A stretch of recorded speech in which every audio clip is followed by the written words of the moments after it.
Assalamu alaikum барлыгыңыздарга кутмандуу күнүңүздөр менен. Бүгүнкү биздин акысыз сабагыбыздын биринчи күнү. Бүгүн мен сиздерге YouTube'дан кантип кирешеге чыксак болот. Негизи эле нөлдөн баштаган жаңы ютубер кандай кадамдарды жасоо керек алгачкы кирешесин көрүү үчүн. Алгач албетте каналдан баштоо керек. Мындайча айтканда каналды ачуу керек. Биз буйруса экинчи сабакта кантип канал ачыш керек, ошол боюнча подробно көрсөтүп айтып берем.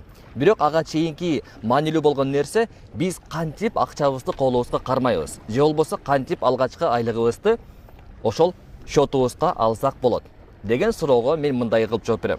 Акча асмандан түшпөйт. Бардык нерсе оборот, бир нерсеге бир нерсе байланат. Мисалы, мен азыр ушул жерден атайын ананасты сатып алдым, ананастын смузи согун. Эми бунун өзүнө себестоимости болот, ичиндеги болгон нерселери болот, туурабы, ингредиенттери кошо аралашма кылып жасайт. А бирок мен азыр ушул отелдин ресторанынан атайын алып олтурам, бирок мен төлөгөн баага бул тете эмес. Себеби дегенде, мисал айталык, көчөгө чыгып барып туруп, мен ушундай эле сокту жасатсам, смузини жасатсам, акчасы мындан 5 эсе, 6 эсе арзаныраак болот. Анткени ал жакта бир адам гана жасагандыгы үчүн. Ал эми бул жакта элестетиңиздер, канчалаган персонал бар, канчалаган адамдар бар, жана ушул орун үчүн дагы төлөйсүң. Башкача айтканда, YouTube биз үчүн ушундай площадка, аянтчаны түзүп берүүдө. Эми ошол аянтчаны түзүп бергендиги үчүн YouTube дагы өзүнүн үлүшүн алат. Башкача айтканда, айталык, мына ушул MacBook'ту, ушул Apple компаниясы MacBook'ту YouTube аркылуу жарнама кылып атат. Жаңы бир линейкасы чыгыптыр. Мисалы M4, допустим. Анан ошол линейкасын YouTube аркылуу жарнамалайт. Бирок кантип жарнамалайт дегенде, YouTube'дагы каналдарга коюлбайт.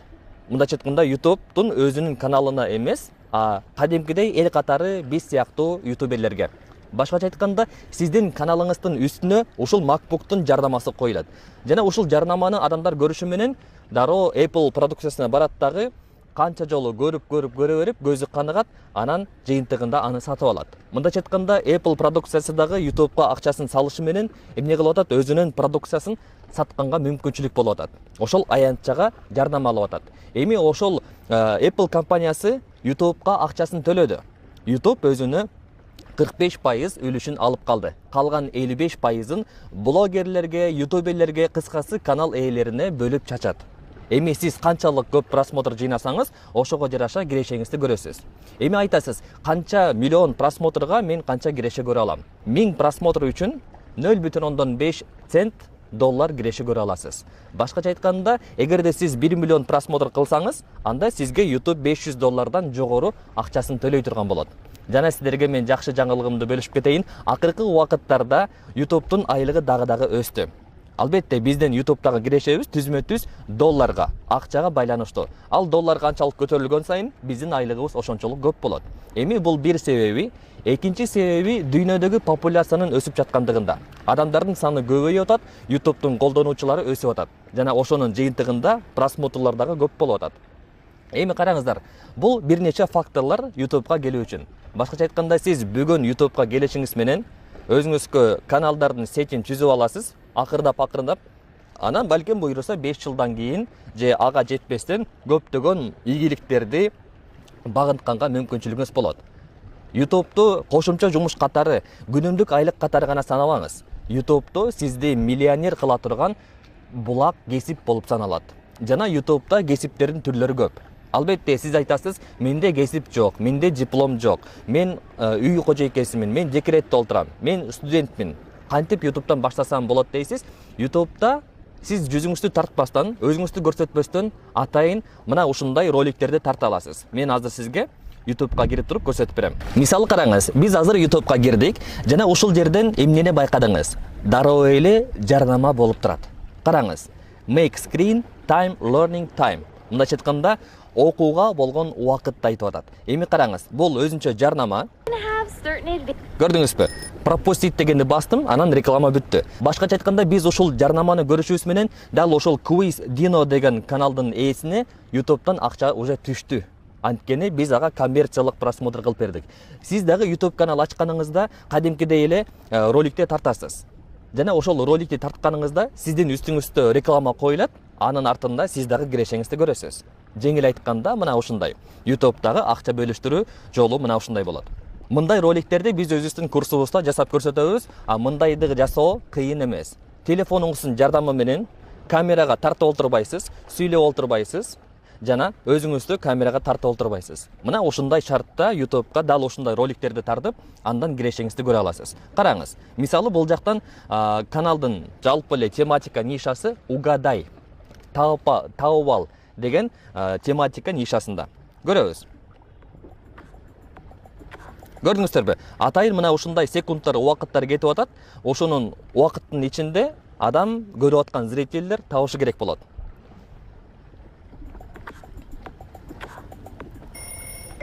Very good. It's Minions. Көрдүңүзбү? Мына ушундай түрдө каналдар көп. Жүзүн көрсөтпөйт, сүйлөбөйт камерага. Мисалы, ушул азыр сүйлөп аткан программа бул адамдын өзү эмес. Атайын нейросеттин жардамы менен ушундай озвучканы жасаткан. Ал нерсе биздин сабактын ичинде толук камтылган. Кыскасы мен айтайын дегеним, сиздер дал ушундай роликтерди телефондон тарта аласыз, YouTube'га жүктөй аласыз, баардыгы акысыз. Ага өзүнчө бир нерсени сатып алыштын же ушул нерсени тартууда чыгым кылуунун зарылдыгы жок. YouTube'га роликти салуунун өзү дагы акысыз. Канал ачып акысыз. Баардык нерсе, колуңуздагы болгон нерсе акысыз. Аны сиз YouTube'га кирип туруп, чыгым кылбастан кирешеңизди көрө аласыз. Улантабыз. Бул жактан YouTube'дагы акчабыз качан жана кантип колубузга түшөт? Ар айдын 21-22-синде Google AdSense аркылуу сизге почтаңызга SMS билдирүү келет. 5 күндүн ичинде акчаңыз түшүп калат деген.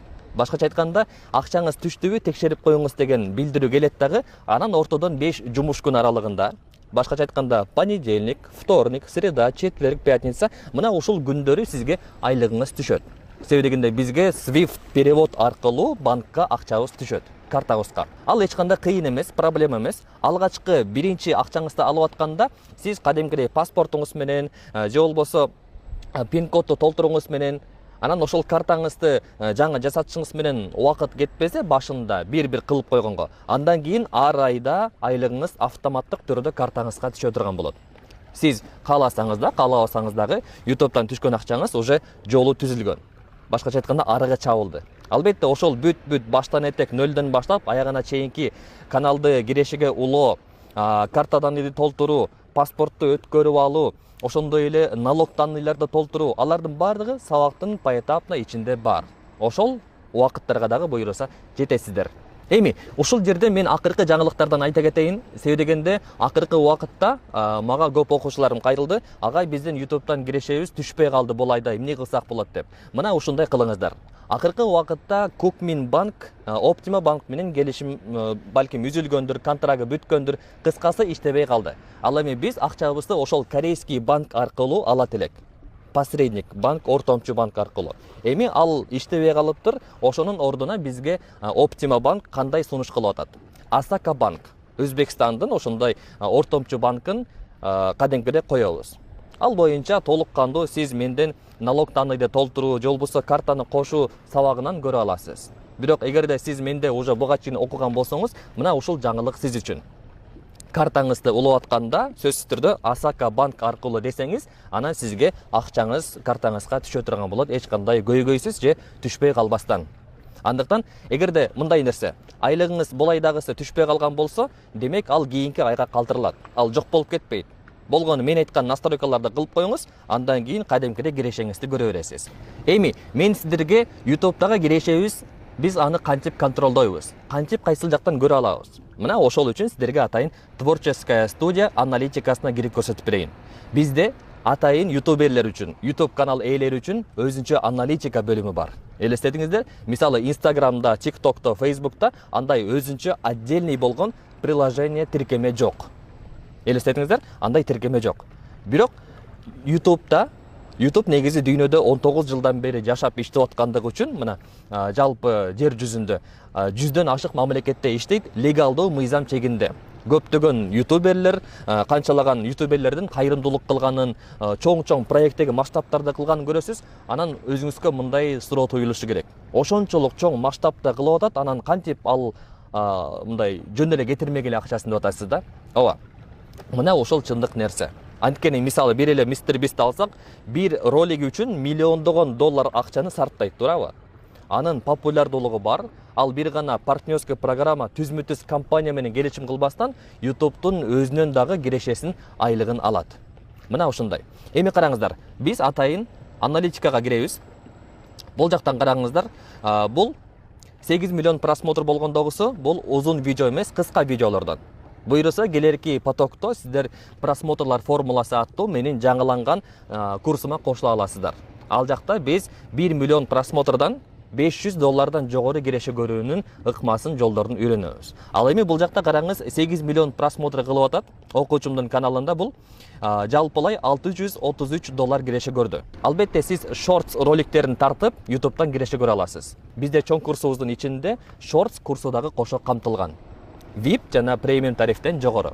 Кыскасы, караңыздар, 8 миллион просмотр үчүн ошол окуучубуз бир айдын ичинде $633 кирешесин көрдү. Эми күндөргө санап карасак, мынакей 1-сентябрь күнү $52 алды, $39, $42. Элестетиңиз, бир күндө 4,5 миң, 5 миң сом киреше көрүп атсаңыз. Ал эми бул окуучубуз үчүн ал реалдуу болгон көрүнүш. Улантабыз. Бул жака келебиз. Мынакей карайбыз, күнүмкү канча кирешеден түшүп аткандыгын. Жок дегенде, эң эле аз дегенде күнүнө 1000 сомдон түшүп атат. Элестетиңиз, күнүнө 1000 сомдон. Ал эми YouTube'га күнүнө 2 саат, 1 саат гана убактысын жумшайт. Эми караңыз, өзүңүзгө салыштырып айтып көрүңүз. Сиз 1 саат иштеп, кадимки жумушта 1000 сом таба аласызбы? Мисалы, официант болуп же мойщик болуп же дагы башка иштерде. Бирок YouTube'да эң эле аз киреше бир күндө 1000 сом болууда. Элестетиңиздер. Бул болсо сиз 1 саат убактыңызды жумшап атасыз YouTube үчүн. YouTube сизге өзү айлыгын акчасын төлөп берүүдө. Сизге карата тийген үлүшүңүз. Эми бул жактан просмотрга салыштырып карайбыз. Мынакей, бул жактан уже көрдүңүздөрбү? Акыркы күндөрдө просмотрлар аябай күчтүү кеткенин. 28 сентябрь күнү 680 миң просмотр алган. Эми кирешесин карайбыз. Кирешеси $37 өлчөмүндө. Элестетиңиздер, бул чоң сумма чынында. Эми караңыз, бул жактан подписчигинин саны 114 миң болуп турат. 114 миң катталуучуга жетип болуп турат жана бул алтын кнопка алдыңыздарда. Ал эми окуучумдуку күмүш кнопкасына заявка жөнөттү, буйруса жакында келип калат. Мынакей караңыздар, бир эле өзүм эмес, окуучулардын дагы YouTube'дан 100 миң подписчиге жетип, күмүш кнопкаларга ээ болууда. Акыркы 48 сааттын ичинде канча миллион просмотр болуп атат? 1,5 миллион. Элестетиңиздер, 1 миллион 400 миң. Бул 48 саатта 2 сутканын ичинде болуп аткан просмотрлар. Мындайча айтканда күнүнө 700 миңден 650 миңден просмотр болуп атат. Мындай просмотрларды кылуу кокустук эмес. Адам ойдо келди эле видеону жасап коюп туруп, анан мындай просмотрга ээ болуп калбайт. Бизде курсубуздун ичинде атайын структура менен болгон вирустук роликтерди кантип жасаш керек, кантип YouTube'га роликти туура салып жүктөш керек, ал миллиондогон просмотрларды алуу үчүн. Болбосо караңыз, мынакей ушул жерден 48 саатта эле, 2 күндүн ичинде эле 1,5 миллиондон просмотр болуп атат. Эми күн сайын мынакей каналга $37-40 өлчөмүндө акчасы түшүүдө. 3,5 миң сом. Бул өтө жакшы болгон көрүнүш. Эми караңыз, $633 болууда, элестетиңиз 50 миң сомдон жогору киреше көрүүдө. Bir айдын ичинде тапкан айлыгы. Эгерде сиз дагы ушундай жыйынтык алууну кааласаңыз, мен Telegram каналга анкета калтырам. Сөзсүз түрдө ошол анкетаны толтуруп, өзүңүздүн кезегиңизди күтүп, курс тууралуу сизге менин менеджерлерим толук маалыматты айтып, түшүндүрүп бере турган болот. Баалары, ичинде эмнелер окутулат, эмнелери бар, баардыгын толук маалыматты аласыз.